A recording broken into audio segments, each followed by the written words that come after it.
I grew up with no family, so when the woman who treated me like a brother told me she was leaving, it broke me. I'm 16M, and I work at an umbrella shop. People don't really call me by my name. Most of the time, they just call me the dwarf. Or worse, as I look younger than I am, I'm small. And no matter how hard I work, that's all anyone sees. I don't have parents. I don't know where I came from.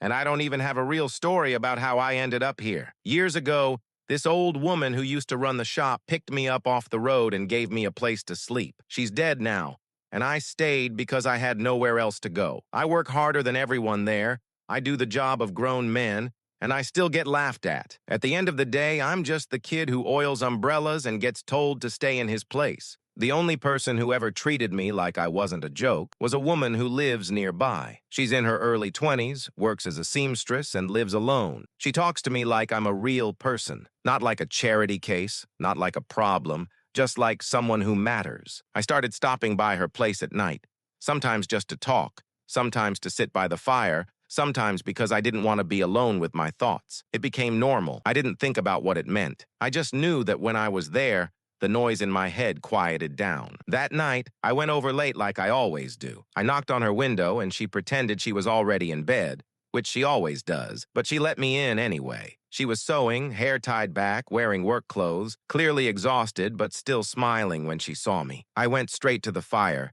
toasted rice cakes, and complained about my day while she worked. It felt safe. It felt like something solid in my life, which isn't something I get often. We started talking about the future, half joking, half serious. I said something about wanting a nice kimono someday, and she said she'd make me one if her luck ever changed. I knew it wasn't real, but it still meant something to hear her say it. I told her I wasn't meant for that kind of luck anyway, that I was born to stay where I was. She tried to argue with me, told me not to talk like that, but I've lived long enough to know that some people get chances and some people don't. For some reason, I couldn't stop talking that night. I told her things I don't usually say out loud. I told her I don't even know if I was abandoned or just forgotten, that sometimes I wonder if one of the beggars on the street could be related to me, and I'd never know. I tried to laugh it off, but it wasn't really funny. She told me none of that mattered, that people aren't defined by where they come from. I wanted to believe her. I really did. Later, when I left, I felt lighter than usual, almost hopeful, which should have been a warning.